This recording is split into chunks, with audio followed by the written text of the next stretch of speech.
All right, let's dive right into this, because it starts with a story that honestly sounds like science fiction.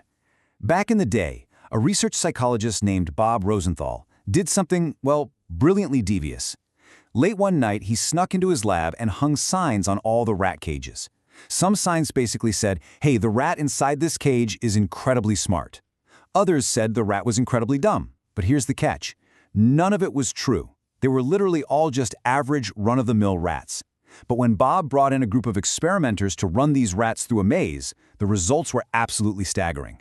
The so-called smart rats performed almost twice as well as the dumb ones. Just think about that for a second. The experimenters' mere beliefs actually changed the outcome. Now I know what you might be thinking. Is this some kind of rat telekinesis? Obviously not. It was all about behavior. Stanford psychologist Carol Dweck points out that the researchers' expectations translated into a whole set of tiny, almost unconscious behavior changes. Little things, like handling the smart rats just a bit more gently. And you know, this dynamic absolutely happens with us humans too. Without even realizing it, we might stand just a little further away from someone we have lower expectations for. Or maybe we don't make quite as much eye contact. The expectations we project are constantly acting on those around us, literally shaping their abilities and their outcomes in real time. So, welcome to this explainer. This is a Blue Bus Learning Bite coming straight to you from the coaches at the Blue Bus. Today we're exploring exactly how our deeply held expectations subtly shape the behavior and the performance of the people around us.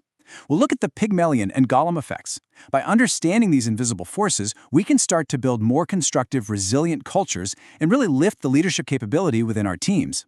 Let's see how what we expect is so often exactly what we get. All right, the crucial starting point here is understanding what psychologists call the Pygmalion Effect.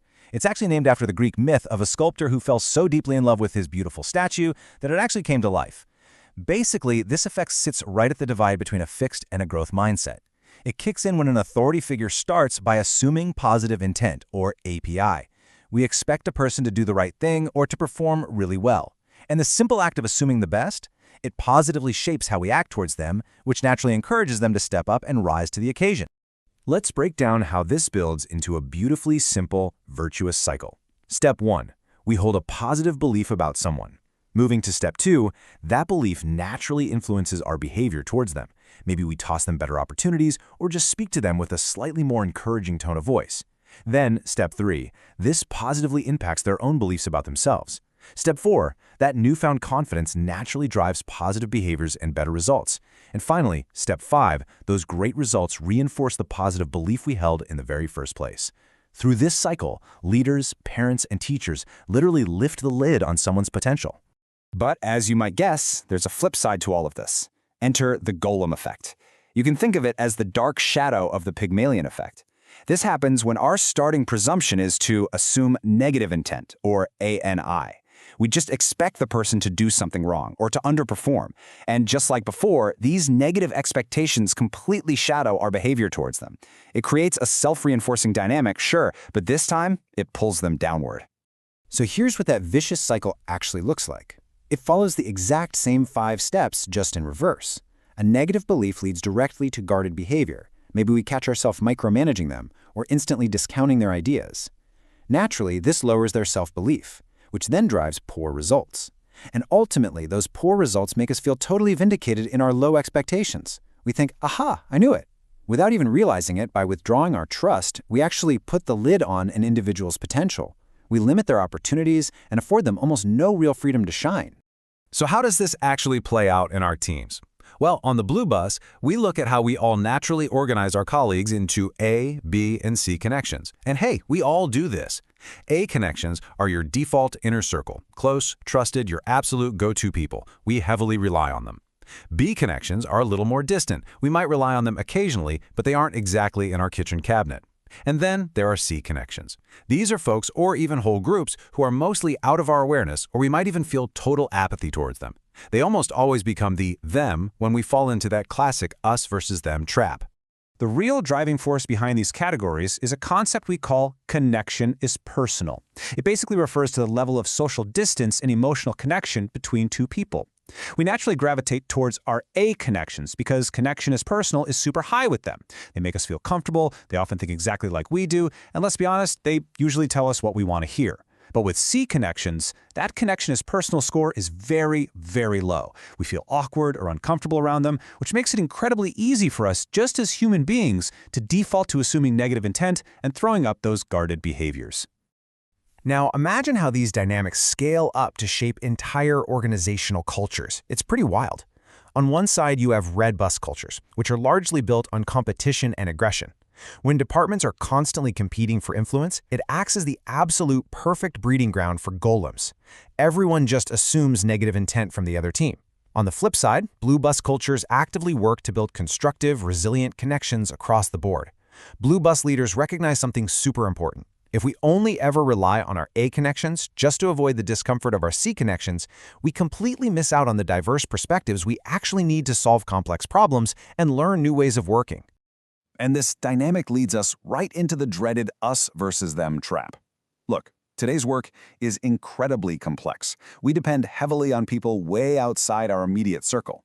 But if we view our own team as us, our trusted A connections, and we view other departments as the competing them, our C connections, we are setting ourselves up to fail. We start assuming negative intent around any change they propose. We push back. We ignore their contributions. Just imagine the incredible value that gets lost when we actively shut out other teams simply because we haven't built a personal connection. It just sets the whole organization up for totally unproductive conflict. So how do we actually counter these invisible forces? Well, it starts with self-awareness. On the blue bus, we invite leaders to ask themselves this central coaching question. Which bus am I driving when I'm interacting with this person? Am I stuck on the red bus, assuming negative intent, zeroing in on their weaknesses, and just waiting to catch them doing something wrong? Or am I cruising on the blue bus, assuming positive intent, focusing on their strengths, and actively looking to catch them doing something right? It's a powerful invitation to really check if our expectations are based on solid evidence or if we're just acting on flimsy data and unconscious blind spots. And this beautifully sets up our next step. How might we break away from the vicious cycle of the Golem effect? Well, what might happen if we intentionally suspended our judgment, just for a bit, and invested some real time and energy into getting to know our C connections? Who are they as an actual person? What are their experiences, their strengths, their aspirations? When we actively increase that connection as personal factor, we start to see them for who they genuinely are, rather than some avatar we've just made up in our own heads. Naturally, we transition them from a distant C connection right into a trusted A connection, putting that amazing Pygmalion effect into full motion. Now, we spent a lot of time talking about the workplace here, but it is absolutely crucial to remember that these effects do not magically clock out at 5 p.m.